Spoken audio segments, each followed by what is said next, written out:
Welcome, welcome, welcome, welcome, Divine Truth family. We'd like to welcome you to another Soul Therapy Live Bible study discussion and session for this particular evening. Let us pray. Father, we thank you for this time. We thank you, Lord God, for the gathering of your saints together. We thank you, Lord God, for just bringing mercy amongst these your people. Bless them right now, Heavenly Father. Bless their coming as well as their going. Bless those that are here in the sanctuary, those that are watching online. And also, let us not only be hearers of the word, but also doers. In Jesus' name, amen. Amen. Well, I think that we are ready for part 2 of our installment. It depends. It depends. And so, last week first let me just give like a little teeny tiny, small little overview of last week, and then we'll go ahead and dive in. So last week, we were covering worldviews. Worldviews. Worldviews are very important because it is how you see the world. And when you actually look at the world, you perceive it and you see it through different types of lenses. Sometimes you see it through the lens of your own experiences growing up, depending on what city that you're in. Sometimes you see the world based on what happened to you and what you've gone through, what you learn and what you acquire through life.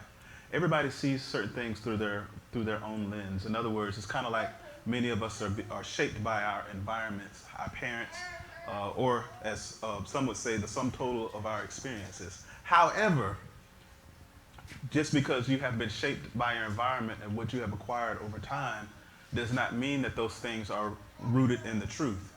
There's this thing that's called the law of first truth, which is something that you were told when you were very young by somebody who was in authority. Most of the time it's a parent or a coach or somebody of significance. And when they share that with you, you grab hold to it and then you run with it. I'm gonna go ahead and throw a name out there. Lil Boosie, I was watching one of his videos on Instagram, and he was just talking about how, I think it was Vlad TV, and Vlad was communicating with him about how it's very important or that he consider possibly getting married in the future. I'm just saying. And syncing up with somebody that has money just like he does, because it's better to do things together than apart. And he was like, man, nah, I can't trust nobody out here, man. The only person that I trust is my mama, because she taught me that you can't trust these females out here. So just think about it. From the time that he was young, he heard that law of first truth, and it's governed his life from that point forward. A worldview, how you see things. You see things through a rap video. Some of us have lives to where if we just put music, we could put a soundtrack of a rap video to our lives, and it makes sense. Okay. So last week we covered over a couple of things. Once again, we're talking about worldviews, and the reason why this is important is because it helps you kind of grasp information much better, much better. So what were some of the things we talked about last week? Number one, these are the things or elements last week that we covered as far as the worldview is concerned, and then we'll go through them in detail. Number one, metaphysical. Number two, theological. Number three, epistemological. Number four, ethical. And number five, anthropological. Now, these words are words that you would probably see inside of a history class or philosophy class. However, while you may not be familiar with those terms, or I can hear some of the old saints say, are those words in the Bible? The words are not in the Bible. However, these particular words have great bearing on how you see the Bible and how you interpret it through your lens. Now, the Bible has its own way of interpretation so that the scriptures make sense. But a lot of times what we do is that we take the Bible and we try to shape it into our image and likeness versus someone else's image and likeness. All right? Boys, I need y'all to come up here on the second row, right here. We'd like to welcome you to Divine Truth Christian Center, where God wants your dreams and visions to be realized. Put up those tablets. It's unnecessary. Go over here on this side, right over here. Right behind Lady Martin. All right. Thank you so much. I appreciate you. I love you. America, you see all of these young men in here? All right, all right. Thank you so much. I love you. I appreciate you. I love you. Take your headphones out. You don't need them. Thank you. You need to listen to me. All right. I love you, though. So these particular worldviews that are out there, number one, metaphysical, theological, epistemological, ethical, and anthropological. So let's break them down. Once again, metaphysical, is there something out there? Why is there something rather than nothing? And this one, and I got to go through these quickly because I want to make sure that I could squeeze a quart in a pint, and I don't want to go too long. I'm going to try to keep this under 45 minutes. That's my goal for going forward for our Bible studies. So, unless there's questions. So, metaphysical, the main thing that you want to think in your mind is people who believe that there is a God, but they're not sure of which one it is. Okay. Metaphysical thought. Metaphysical thought has an influence in prosperity gospel. People always like to, when you see memes on Facebook, and like I said, the reason why these things are important is because when you see memes, or when you hear preachers preach, or when you hear people post certain things, you have to be able to discern whether it's spiritual or not, even if it comes from church folk. I saw one lady who friended me a couple of weeks ago, and I was like, Lord have mercy. Because it was like the 19th Church of Jesus on 15th Avenue, by Faith of Works Incorporated International. And I was like, oh, okay, there's a sign right there. Because a lot of times when you have a long title, that means that's what you value. And you should not have an international ministry if you have not been out of Florida. Okay, I'm going to leave that one alone. No passport, it's not international, but it's the vision. Oh, no. So this particular person had a poster in their page that basically said, you guys need to be careful of marine spirits. Marine spirits. These are spirits, the ancient spirits that have been here since before the dawn of mankind, and they were birthed around the time of Noah and the flood. Marine spirits. But how many of you know that there is no such thing or a term as a marine spirit? There's demonic spirits, but not marine spirits. And the funny thing about it is that people who have a hyper-charismatic type of view, charismatic is a charismatic church. This is a charismatic church. Charismatic in that we express ourselves through praise and worship and song. If you have the gift of speaking in tongues, you could do so. You have the gift of interpreting those particular tongues, you could do that. You could run around the church, you could shout, dance, whatever you want to do. We're expressive and we have charisma. When I preach and I teach, I move my hands, I don't stand still and be like, today's class. And I don't do that. I express myself, it's expressive. Just as David was expressive in the way that he delivered the word, and as he worshiped before God, he danced so hard until not that he was naked, he danced out of his ephod. In other words, his title or his office no longer mattered before God, because your title doesn't matter to him. Your works don't impress him. So when it comes to that particular scenario and thinking of that particular mindset, when you hear somebody say marine spirits or these particular things and try to sensationalize things, there's people who buy into that because it sounds super spiritual. And it sounds revelatory because it comes from a place of authority, and you don't know about stuff like this, so you just buy into it. But you have to be careful of churches and people who speak, even if it's online, that use this metaphysical piece. All right? The one prophet that's on social media right now with the curly hair and the hazel eyes and the gold shoes and the gold jacket and all the other stuff, he uses a lot of this methodology. I love him. I'm going to go ahead and say it right. Benny Hinn uses a lot of this. Kenneth Hagin, back in the day, he used a lot of this. Kenneth Copeland, a lot of the prosperity gospel preachers use metaphysical thought, which is a hat tip to Reverend Ike, which is, I'm going to speak those things that be not as though they are, not realizing that you can't speak anything into existence unless it is in the will of God. If it isn't in his will, then where are you getting that blessing from? If you're manufacturing it for yourself, it may work for a little while, but then it's going to fall flat. And the devil gives great blessings too, just to wrap you in. What I like to call the devil's blessings, it's almost like a Venus flytrap, where it looks beautiful and it looks so unsuspecting, and you just fly right on there because it's exactly what you think and what you need. But then once you get deep into it, the thing encloses on you, and then you end up being digested by everything that's around you. In other words, you become consumed. So that's what metaphysical is. I am having this spooky thing. I could take my my jacket off, and I could.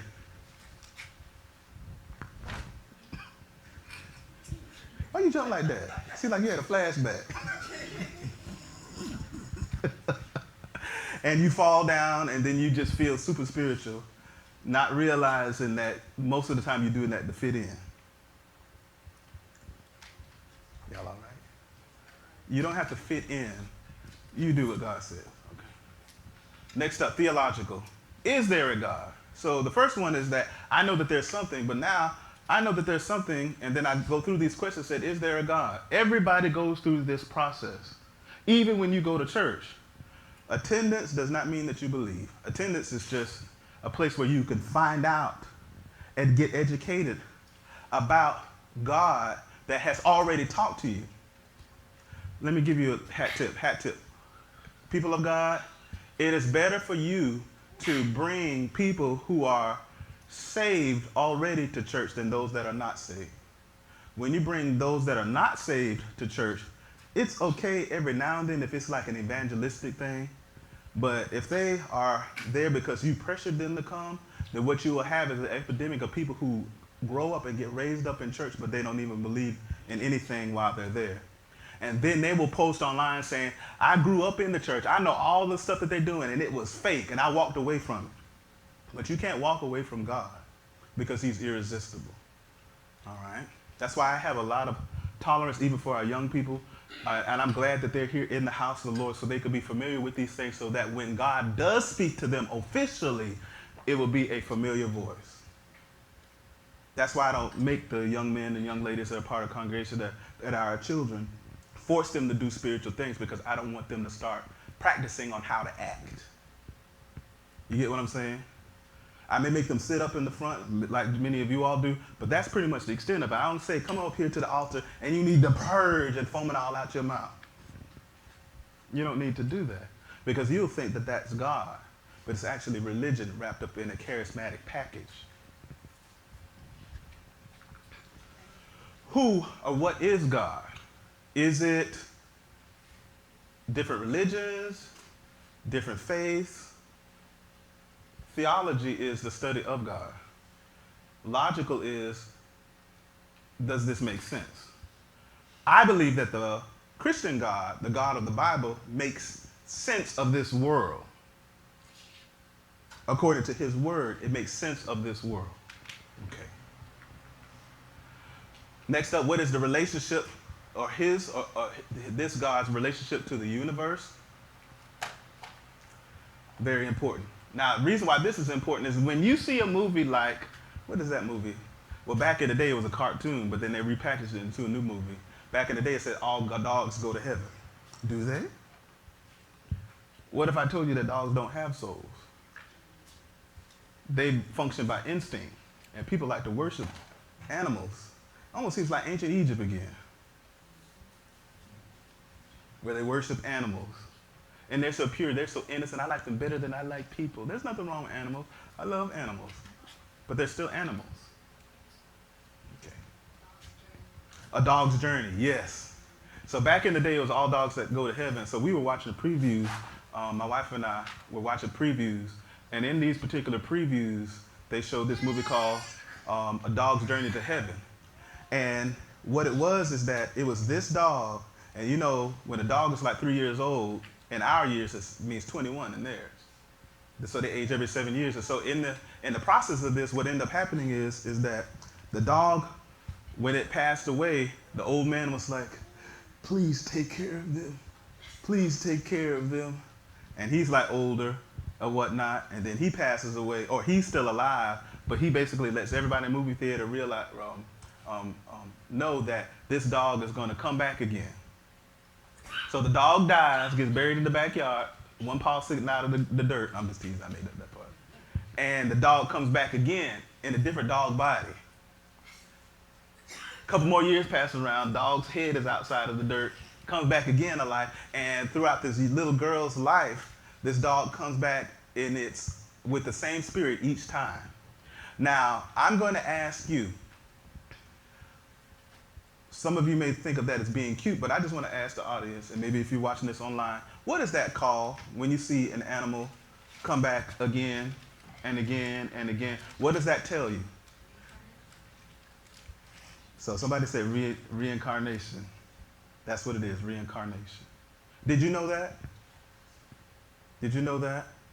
Hey, church folk, did you know that? Yes, it's important that you know that. And it's not that you can't enjoy the movie. You just are basically saying to yourself, hey, I know where that comes from.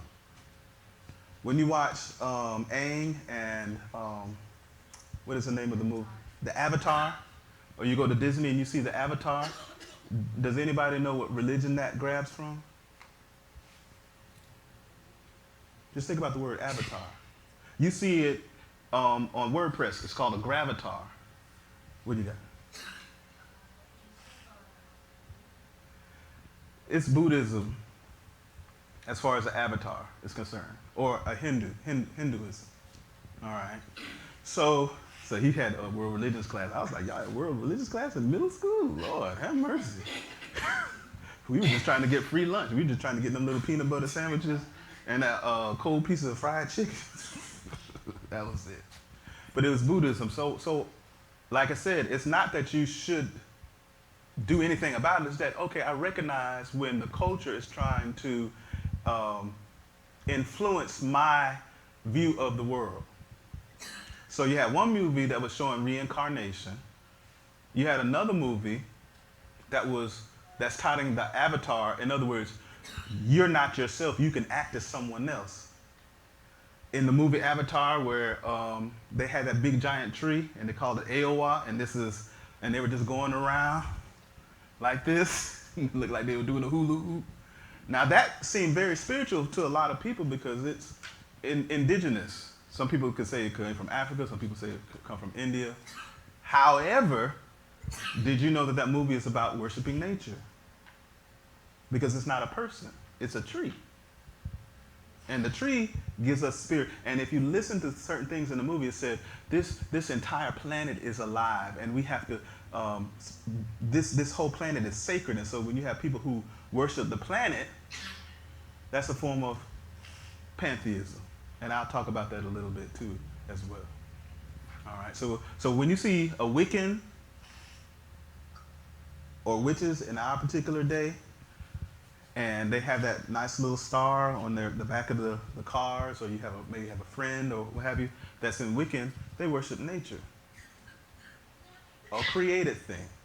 Now, what do you do when you know about that information? You just give your hat dip and you say, I'm glad I know the Lord Jesus.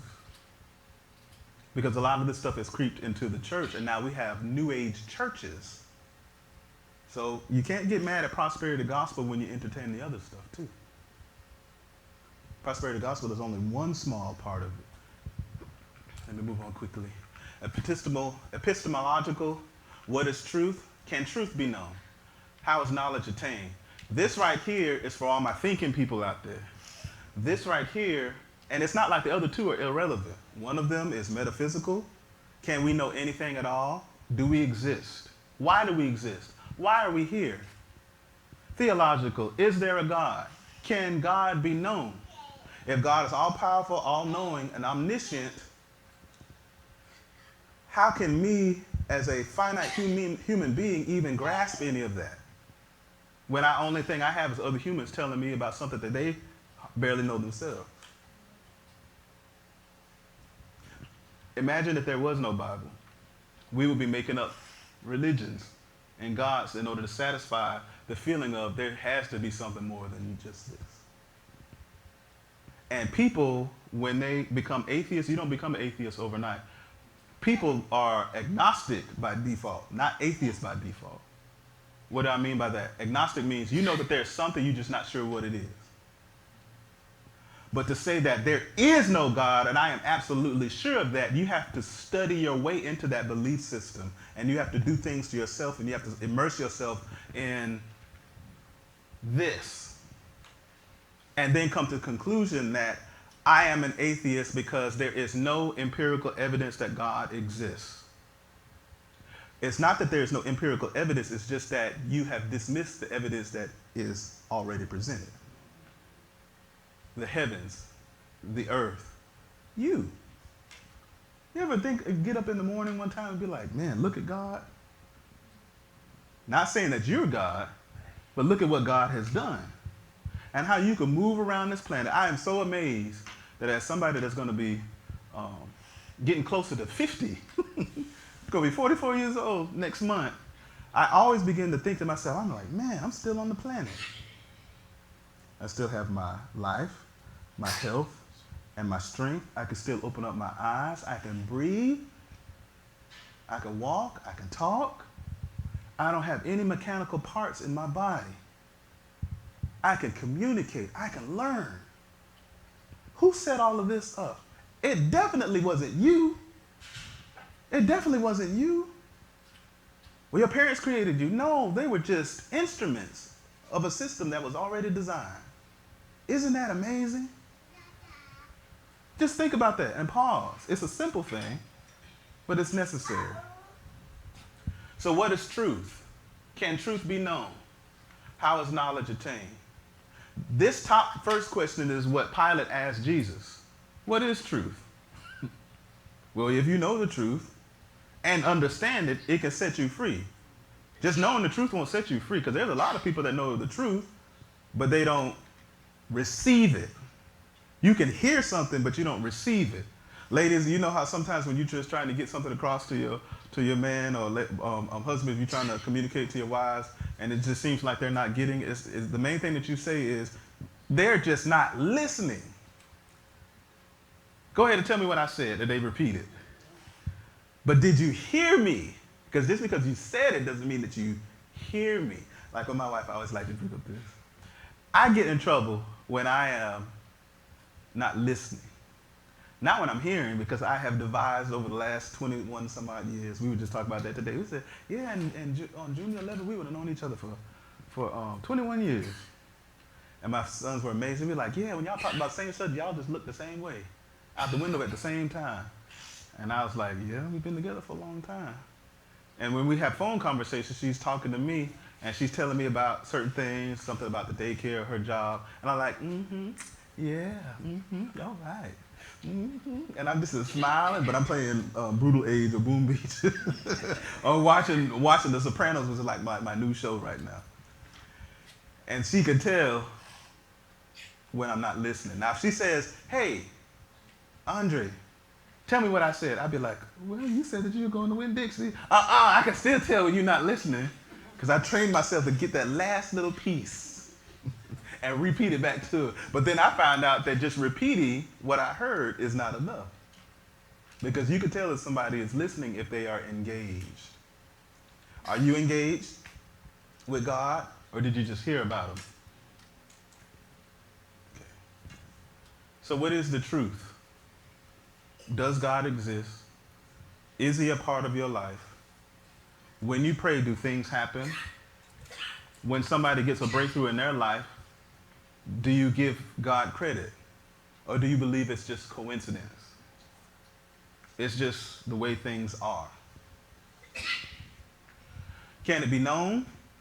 Young people of today, my 2010s, my 2000s, this part right here is a big struggling piece right here, because you have a lot of people that say, well, it just depends on how you see it. That's the title of today's message. It just depends on how you see it. How you see something is not the same way I could see it. And I'm not saying you wrong, but at the same time, you know how people like to say, but at the same time? But at the same time, it could be like so on and so forth. At the same time, when somebody uses that phrase, it's almost like you're trying to walk two lines or two fences at the same time. But it can only be one truth. Truth is independent of how you feel, how you grew up, what songs you listen to, your emotional state, if you're angry, happy, sad. Truth is the truth is the truth. And my admonition to everybody in here under the sound of my voice is that you look for the truth, and whatever the truth is, grab hold to it, even if it goes against what you have learned for a long time. Even if it violates the law of first truth, which is something that you heard from mama and them or grandmama and them coming up. All right. I used to be scared of spaghetti with an ex-girlfriend because of some things I heard back in the day. Somebody over here knows exactly what I'm talking about. Everybody else would be like, I don't know what you're talking about. You know, anybody know what I'm talking about? You know what I'm talking about? That's okay, sweetheart. Just stay innocent. Stay innocent. But then she gonna get on Google and be like, what is this thing about spaghetti and things like that? Oh, Lord have mercy. All right, I'm gonna move on. And everybody who laughed, those are the ones you better not cheat on.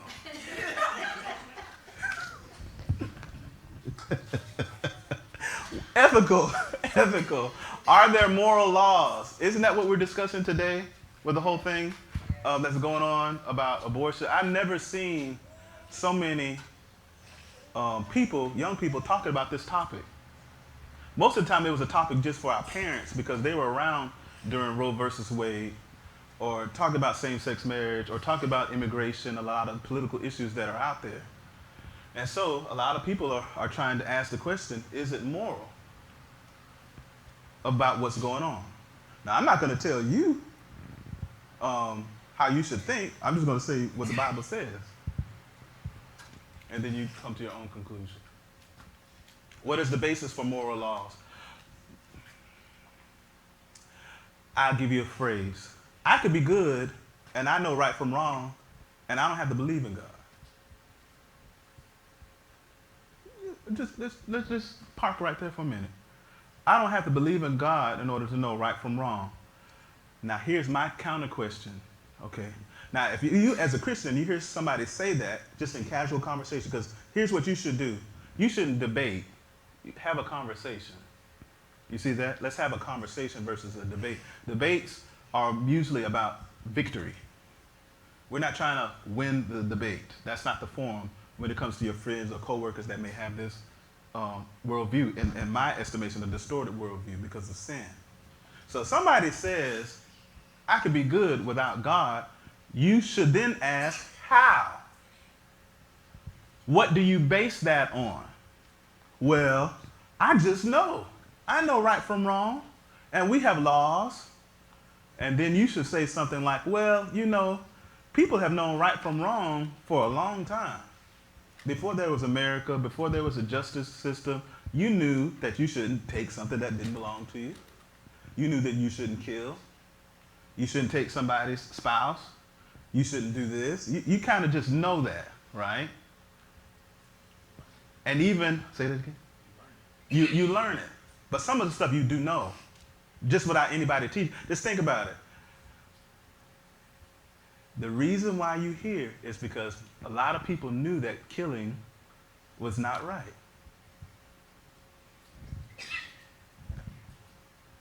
If people just did what they wanted to, the human race would have been extinct a long time ago.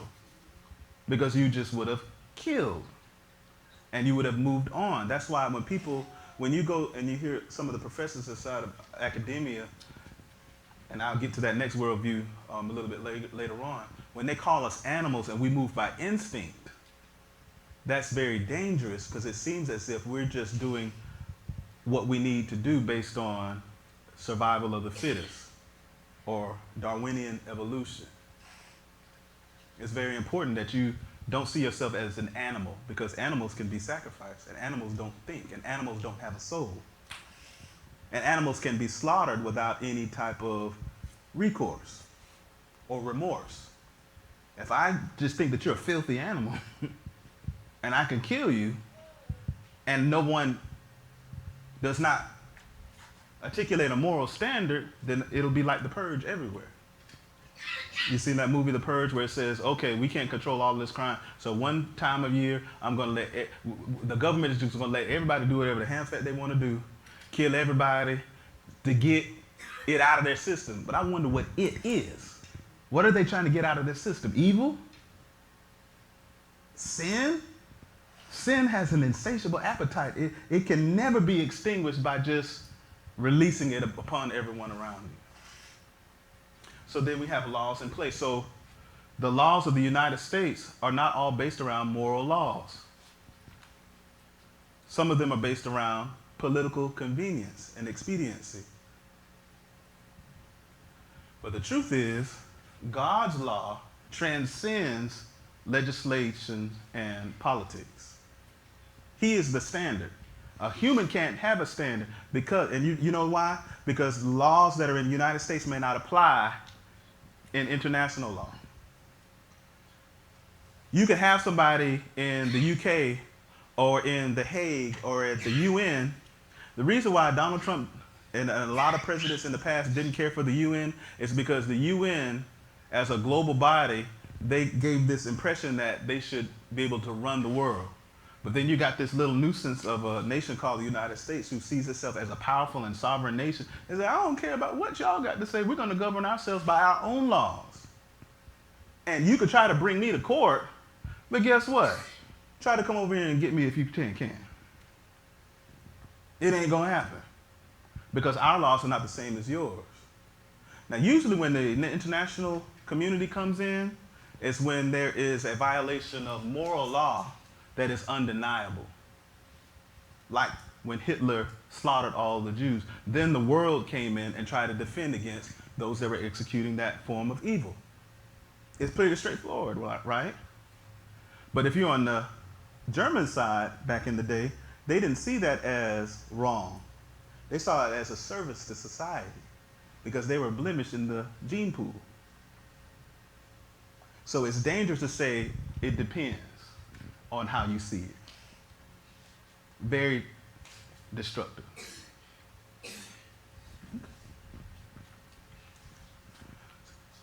And also do a laws apply to all people.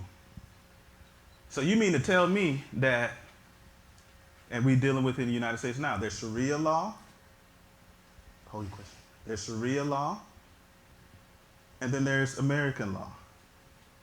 Do you believe, ladies, that if we have a president that is from the Middle East, and if the Congress became men who are Orthodox Muslims, that you should wear a burqa and cover half of your face? And saying you showing too much, but you just showing your elbows? Now, over here, you'll say, ain't no way. But over there, it is the way. You like those Dubai pictures and how everybody looks like they're balling in Dubai and have the Maserati that's gold-plated, Ferraris and stuff like that, and the iron sheiks are just going around and whatnot, just throwing money all over the place. You thought they balled over here. They show enough ball over there. But guess what? If you as an American woman carry your American weight over there, you can end up being in jail for about 3 years. I'm just saying. So your way of doing things and the laws of the United States do not apply everywhere. But what does? The law that's written on our hearts, right and wrong, which comes from God and God alone. And then anthropological, what is man? Are human actions free or determined? Is man essentially good or neutral? Who believes that people are essentially good? By show of hands. Okay. Who believes they should get $100 this evening if I gave it away? Okay, everybody listening to this. Pay attention.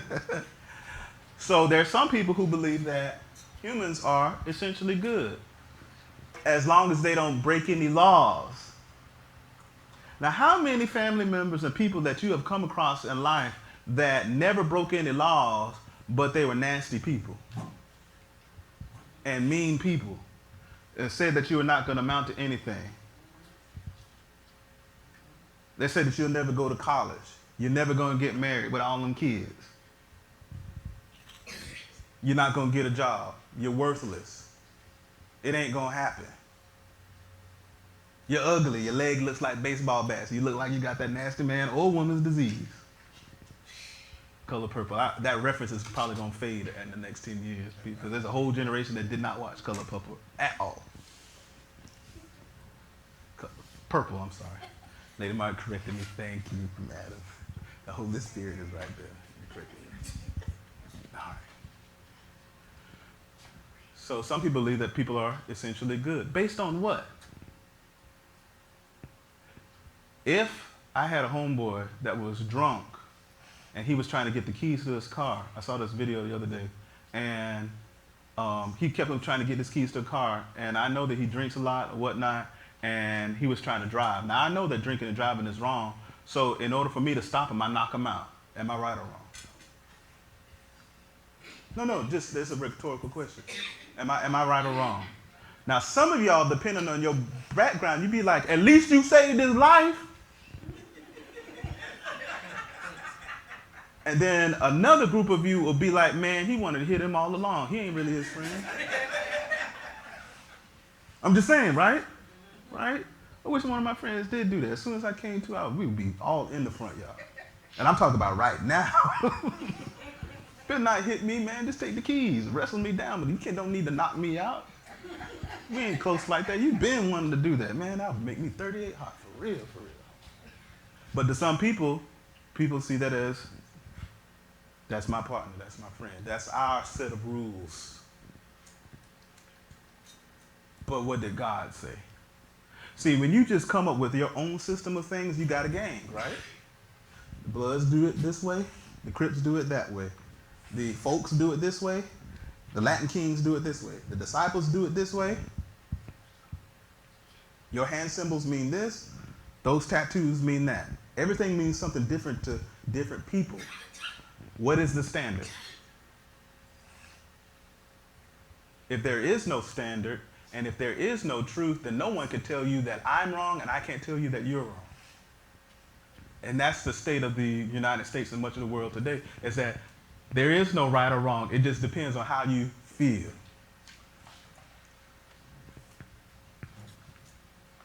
People are evil or neutral.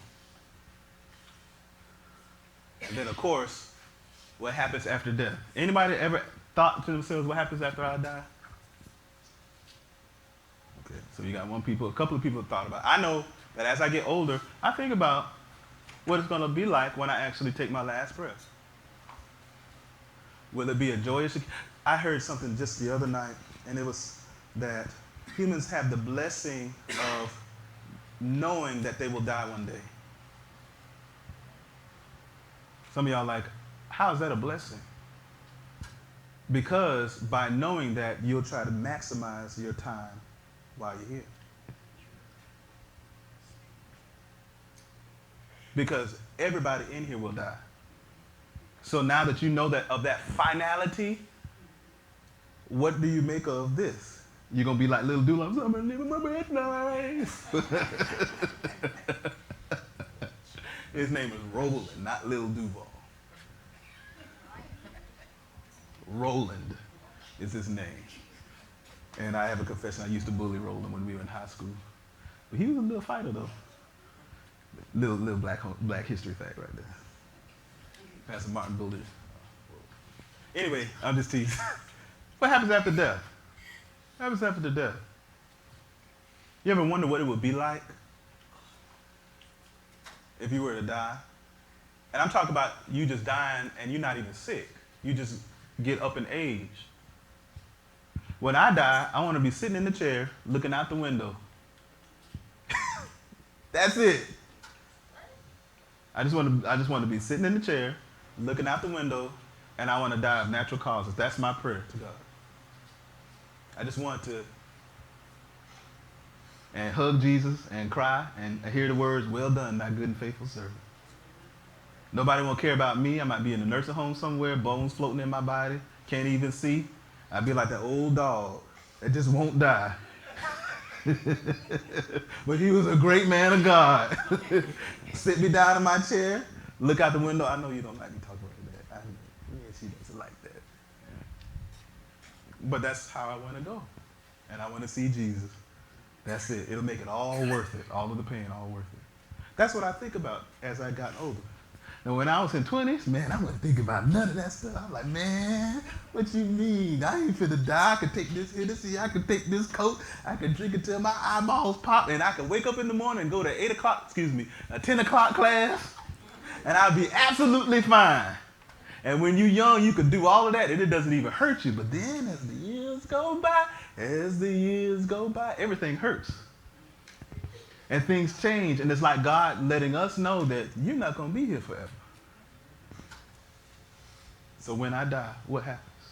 Some people believe that nothing happens, and I'm just going to be worm food. I saw that in Game of Thrones. If you haven't seen the last episode, don't worry about it. It wasn't that good. It's just my opinion, y'all. But one of the characters said to Jon Snow, he was like, Jon, he was a little dwarf guy.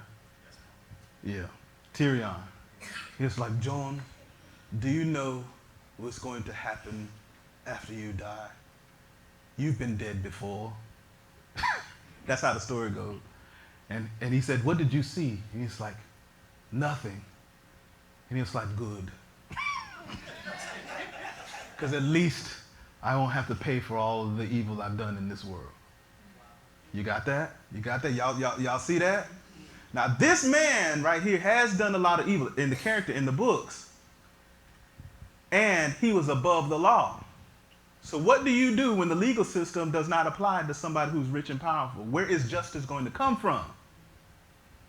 For many of those type of people, it will be the long arm of God's law after they die. That's where he will prosecute the crimes of the heart versus the crimes of our legal system.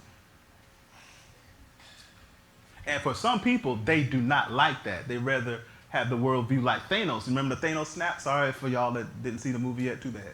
Should have seen it by now. And half of y'all done downloaded it with your See, the CD man is out of business. He don't be coming in to talk about something in the barbershop. Be like, I got Game of Thrones full season. I was like, the movie ain't even come out yet. I got Endgame. I got Endgame. In my day, it was like, I got Menace to Society. I was like, I just bought the tickets. The other part of the room was like, what is Menace to Society? Just, never mind. Y'all know what it is? All right. Yeah, come here, everybody, give it a hand. All right. I got it. Now you just downloaded it and that's it. See, y'all made me forget what I was about to say. I thought about old dog. All right. So here's the safe and basic worldviews. There's theism, deism, pantheism, pantheism, polytheism, naturalism, pluralism.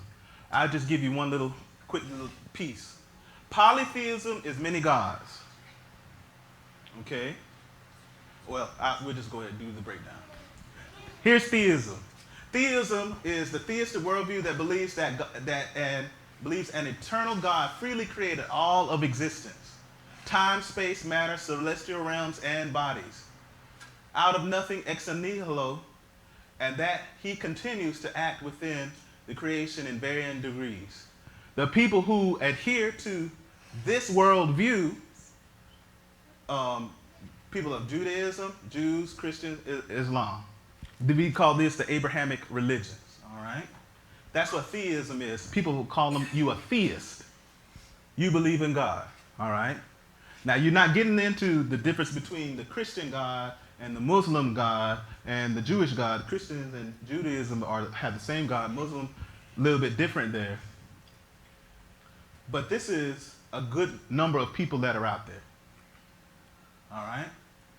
And then you got this diagram right here. We're not going to get into it very much, but I did a message a little while ago called God over everything. That's what this means. On the top, you have God. He is timeless. He is eternal. He is God, ontologically speaking, which means he transcends. So when he transcends and you follow him, he makes sense of what's going on in the world today. Which side of the issue do you fall on? You may fall on many different sides of the issue, but what did God say? And what God is saying to a lot of people today is offensive, it's dogmatic, it's hateful. After a while, the Bible will become hate speech.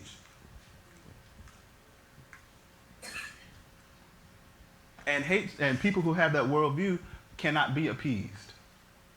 Because when you see an enemy has to be defeated. Okay. Creation ex nihilo. Ex nihilo basically means out of nothing God created the heavens and the earth. He did not need materials or machine behind the window. Okay, I got some stuff, and boom, I got the universe. The universe has a beginning. Some people call it the Big Bang. I believe God slapped his hands together in the spirit and said, let there be energy or let there be light. Because light is different from the sun. It's two different things. Y'all got that? I just shared something with you. Light is different from the sun. The sun gives off light. The sun gives off that power. But it's not the same thing. Okay. The fire gives light, but if you touch the fire, it burns. So that means that the light and the fire are two separate things. And God said, let there be power coming from me and create the entire universe. If you do not have that system, then you'll think that through some evolutionary process over billions and billions of years that this thing came to be. But I always ask people, how do the scientists know that things are 65 million years old when their methodology says that everything has to be observed through scientific method? If you weren't there, then how do you know? Well, we have methodologies called carbon dating. Do you know that that's very inaccurate? But that's the way the scientists inside of our science books and textbooks try to explain away things so they don't have to account for this. All right? Okay. So God created, and then we fit up under here. Time-bound eternity. So there's timeless eternity and time-bound eternity. So here, God presides over everything, every created thing. The problem when you come up with a whole bunch of religions is when you create religions based on these things down here. In some places, people worship angels. In atheism, they worship man. When it comes to heaven, that's spiritual enlightenment. When it comes to new heaven and new earth, that's new age theology. When it comes to created things, Paul said that man worshiped creation more than the creator. And when you start worshiping stuff around you, then you take your eyes off of things above and you start focusing on things beneath. And then you start thinking that because you heard some bad news from a job, bad news from a boss, bad news from school, bad news from somewhere, that's the end all be all. And you have no recourse. You just have to take it. And some of the atheists will say that. They'll be like, well, you don't need to use God as a crutch. You have to learn how to deal with life as it is. And you're weak for trying to depend on God. No. I'm not weak. I just know my limitations. And because I know that I can't control everything, guess what? And I'm discovering this more and more. My wife, there was certain things that I was concerned about deeply over the last day or so. And my wife just said, pray more, worry less. Pray more, worry less. Pray more, worry less. And then it sounded like it was simple, but it was profound. So then, because I was concerned, I started worrying, and worrying has a bad effect on me. So then I was like, okay, well, since I can't control it, and I can't make these people do X, Y, and Z, what can I do? What do you do when things are out of your control? You pray. Because God, he's like, I don't have to follow none of them people rules. I could get you your job back. I could get you your life back. I could make the judges do what I want them to do. That's right. I could give you the money that you need. I could put you in the place to stay that you need to be in. I know how to make that person sick and not come in and get the other person who does love God to sign your papers. I could do all of that. Just talk to me as your father, and let's develop our relationship together and pray. So I began to pray, and things began to happen. And the same thing is available to you if you have the theistic worldview. But if you have a deistic worldview, where you believe that there is a God, you don't know who to pray to. You'll say, let me go ahead and send good vibes out to the universe. Let me send out these good vibes and positive energy and negative energy. Protons, neutrons, and electrons.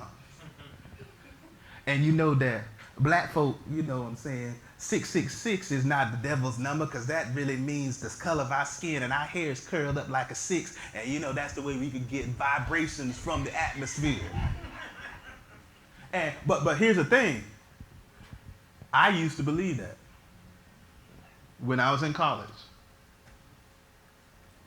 Black power. I used to be polytheistic. I used to believe in Egyptian mythology. I got a tattoo on my back that's the Eye of Ra, Egyptian symbol. So I used to be one of them Hotep dudes back in the day. My tattoo right here, African symbol, means the omnipotence of God. Not the biblical sense, though. Welcome to the Divine Truth Christians what God wants you to realize. I'm just telling you my worldview when I was in college because I was inundated with these worldviews and I didn't know how to handle it all. That's why I'm trying to tell you all how you can see stuff and then you'll start seeing movies totally different than how you used to see them. Totally different. You can still enjoy the movie, but you could be like, man, we talked about that in Bible study, so I know what that is. I know what the president is doing. I know what Congress is doing. I know what my teachers are doing. So these are the worldviews that are out there. Deism. This is a theistic worldview that believes God created the universe but has not been involved in it since. I call this daddy issues. It sounds funny, but is it really that funny? Am I really off? Because I was talking to an individual the other day, and I said, oftentimes how you see your natural father is the same way that you see God. You figure that you don't need God, so you're just going to make it on your own. And you don't need all of that. You're fine without him. And you've been able to manage without him. And you carry that same worldview over into the church. That's why the person won't come to church, because they were fine without them, just like they were fine without their natural father, not realizing that they need them or needed him all along. Ladies, a man that has a healthy view of God will have a healthy view of you.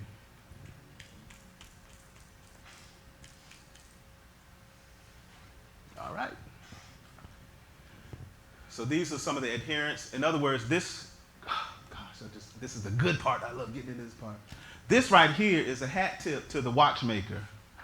Some of us have believed that God set the universe in motion and now is hands off. He don't hear your prayers. He don't bother with you. You don't mess with him. He don't mess with you. You just basically be like, well, I do pray. I do reach out to him, but I don't get no responses. It's like putting a balloon up in the sky and you don't know where it's going to go. And you don't see it no more. You know it went up there, but you don't see no return. Man, y'all quiet with that one. But this is what a lot of people believe. And look at the individuals. Voltaire, we studied him in school. Thomas Jefferson. Thomas Jefferson is the one who came up with the whole idea of separation between church and state. Separation between church and state doesn't even mean what it means in our today's time. Separation of church and state back in that day, because he was actually a deist, was basically saying the Queen of England can't run what's going on here in the United States. That's all that means. But we have made it into, you shouldn't even bring faith into politics. They need to be separate things. But if there's no faith and if there's no transcendent thing in politics, then how you can say that there's a wrong side of the issue? Because there ain't no right, no wrong. It just depends who wins, who has the most votes. All right. In 2014, it swung to the left with same-sex marriage. And there's half of the population that said, I don't believe in that. And now, people during that couple of those years, they were cool. Be like, we got what we wanted. We got justice. But little did you know that the pendulum done swung all the way to the right, and now you got abortion. And guess what? They're going to get that passed too.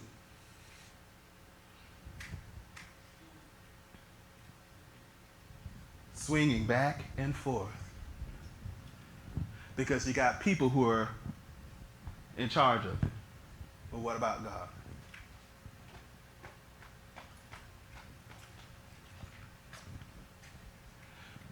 So we believe that God created everything.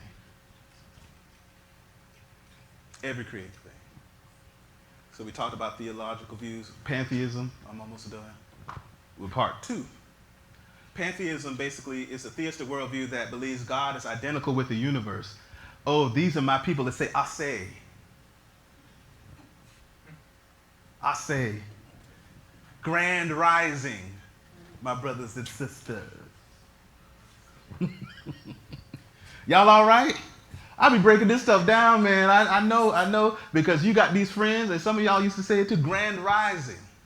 Not good morning, because good is too close to God. It's grand rising, because I am a true God. But you die.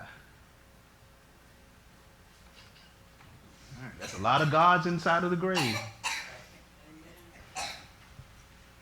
So here's the adherents. The Hindus, Zen Buddhists, Christian scientists. How many of y'all thought the Christian scientists were just Christians that like science? I did. When I used to pass by the Christian Scientist church, I'd be like, man, that looks like a nice church. They probably study biology and mathematics and sociology and anthropology, anatomy and physiology. I think I might want to step off in there.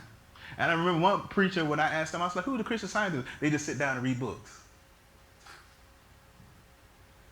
But I didn't know that they believed that the universe was God or God was the universe. And the way they throw you off is that first word right there. You also know what's in this too? Church of Scientology. Yeah, all right. That's, even atheists and secular folk would be like, that's crazy stuff. But if you go to D.C., downtown D.C., they got a big old giant, huge building in downtown D.C. that used to be a church that they took over. And they're passing out things, talking about Dianetics.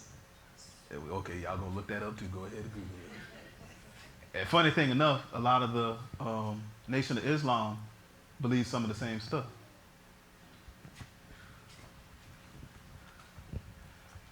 Time-bound entity, God. Okay, that means He's immanent. In the theological worldview, we believe all is God and God is all. God is impersonable and immanent, being in no sense transcendent. This is how we see that worldview, or how we see pantheism. Okay, here's pantheism. This is a theistic worldview that believes the universe is a part of who God is, but is not all that God is. These people, such as Charles Hawthorne, Alfred North Whitehead, open theists to a certain degree. This one has on a whole bunch, but you know where this comes from? When people say that there's no hell. And everybody's going to heaven. All dogs going to heaven. Your relatives that killed like 15 people and was a dope boy in the neighborhood, they going to heaven too because they had a funeral at a church. Oh, I started to touch on that area right there. Oh my goodness. Do you know that a preacher should never put anybody into heaven or anybody in hell because they really don't know? Especially if they are not aware of the person's works. So if you brought your relative that was a sinner, that did not know God and was just awful out in the streets, and you put them inside of the church and you expect for me to preach a message saying he's going to heaven, it's not going to happen. I'm going to say that I'm going to comfort the family and God's will be done. It's just like when Lady Martin was showing me that one YouTube video of a man who was in a funeral procession, and the hearse caught on fire with the body.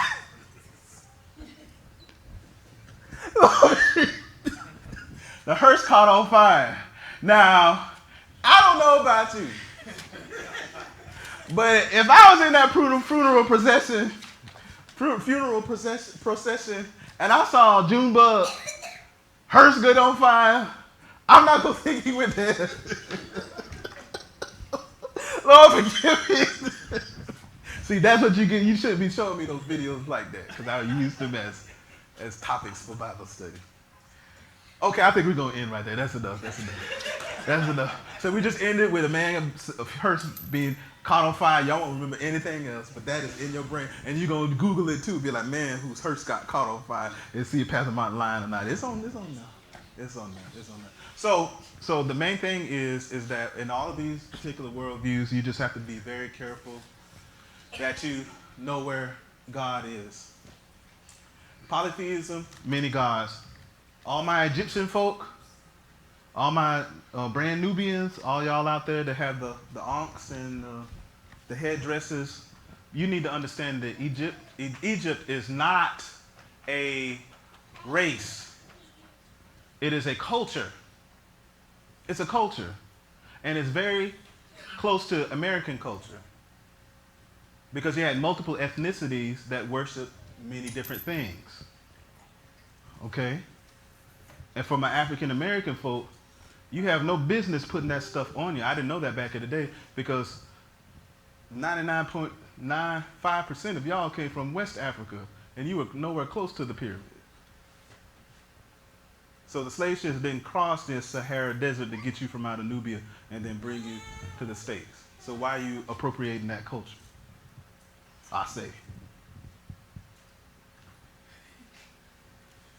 Father, thank you for this time. We bless your name, Lord God, and we honor you. We thank you for the truth, the whole truth, and sharing with us nothing but the truth. In Jesus' name, amen.